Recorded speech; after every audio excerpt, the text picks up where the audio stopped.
As you may know, I crowned 28 Years Later, directed by Danny Boyle, as my favorite film of 2025.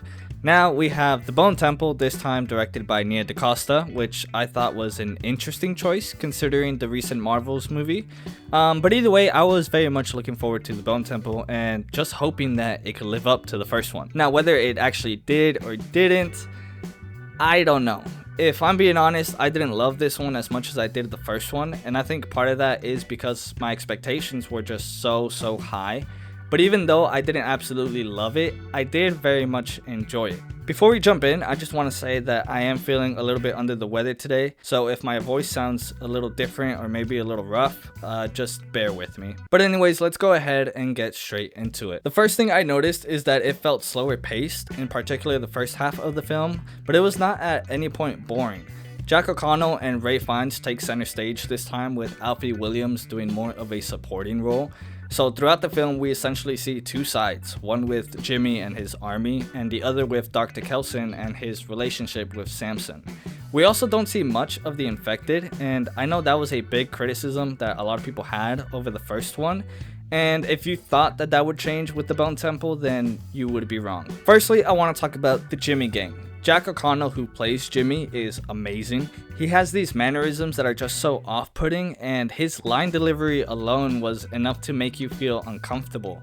And once you pair that with the acts that this group commits, you get this psychotic and unhinged result.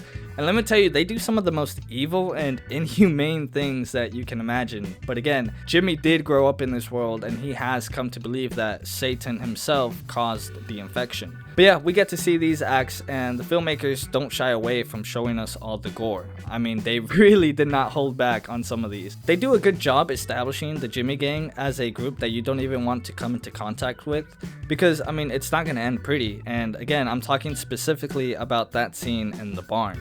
As we saw in the weird ending from the first movie, an ending which I will say I'm more okay with now after seeing this one, Spike is with them, and he is terrified once he realizes what kind of people he is with. We don't see as much as I would have liked to from Spike, and it's a bit of a bummer because I really thought he did such a good job in the first one, and honestly he was my favorite part from the first movie. But I'm not saying he was bad or anything, I just wish we had more time with him. Now I want to talk about what I thought was the most interesting aspect of this film, and that is the relationship between Dr. Kelson and Samson. Earlier in the video, I mentioned how the film felt slower paced, and that mainly stems from Dr. Kelson and Samson's character dynamic. I just found it fascinating watching what Dr. Kelson was trying to do with Samson, and I was really buying into his ideas. Ray Fiennes also has this screen presence where it doesn't matter what he's doing, you're just kind of locked in all throughout. We get a continuation of what is shown from the first film, where Dr. Kelson doesn't see the infected as these monsters, instead he sees them as patients who need treatment. And I don't want to spoil anything, but there is this needle drop moment involving the moon. And when that happened, I mean, I was shook. Honestly, that was my favorite part of this film by far. But after seeing the film go back and forth between the two groups, we finally reached the point where the Jimmy gang finds the Bone Temple and meets Dr. Kelson. At this point, the film really picks up the pace, and that's when it just became cinema. I mean, that is the best way I can describe it. These last 20 or so minutes were so intense, and here we see the absolute best from Jack O'Connell and Ray Fiennes.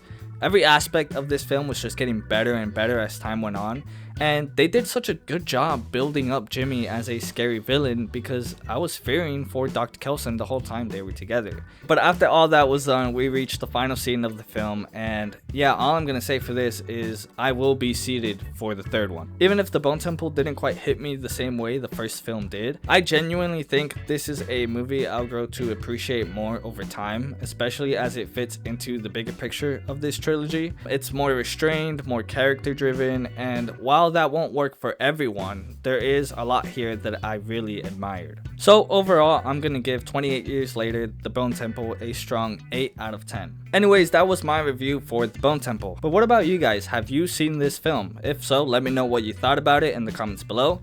Thank you all so much for watching, and I'll see you on the next one.